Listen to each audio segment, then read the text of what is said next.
আসসালামু আলাইকুম আমার ইউটিউবের প্রিয় ফ্যান ফলোয়ার ভাই বোনেরা, আপনারা দেশ দেশান্তর দেশ বিদেশ থেকে যারা আমার এই ভিডিওটা দেখতেছেন, অবশ্যই আমার এই ভিডিওটাকে একটা লাইক দিয়ে আমার এই চ্যানেলটাকে সাবস্ক্রাইব করে পাশে থাকুন। হ্যাঁ বন্ধুরা, আমি আজকে আপনাদের বিষয়ে একটা আলোচনা করব। সেটা হলো এই বেলুনগুলো দেখেন, এর ভিতরকার হাওয়া বের হয়ে ধীরে ধীরে কিন্তু ড্যামেজ হয়ে আসছে। হ্যাঁ ভাইয়া, ড্যামেজ হওয়ার কারণ হলো এর ভিতরকার হাওয়াগুলো বের হয়ে আসে, ড্যামেজ হয়ে আসতেছে।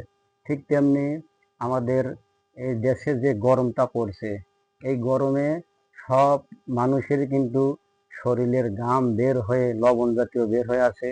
এই গরমে কিন্তু সবার মানুষেরই মানে শরীরটা ড্যামেজ হয়ে যায় গরমের কারণে। তো এই ড্যামেজ হওয়ার রোধ প্রতিরোধ কি, আপনারা এখন একটু শুনবেন এবং আমি বলবো।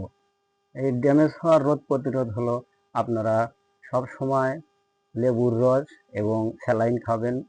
এবং স্যালাইন খেলে আপনাদের যে শরীরের ড্যামেজ, সেই ড্যামেজটা কিন্তু প্রতিরোধ করবে, শরীরটা কিন্তু সুস্থ থাকবে। ঠান্ডা পানি দিয়ে লেবুর রস মিশিয়ে খাবেন সুন্দর করে।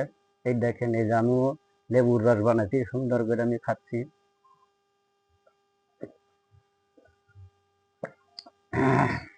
হ্যাঁ, পরম শান্তি। আপনারা সব সময় লেবুর রস এবং ঠান্ডা পানি মিশিয়ে খাবেন এবং স্যালাইন বেশি বেশি খাবেন। দেখবেন আপনাদের শরীরের মধ্যে অনেক প্রশান্তি থাকবে, অনেক সুস্থ থাকবে। ইনশাল্লাহ এই বলে আমি আমার এই ভিডিওটা শেষ করছি।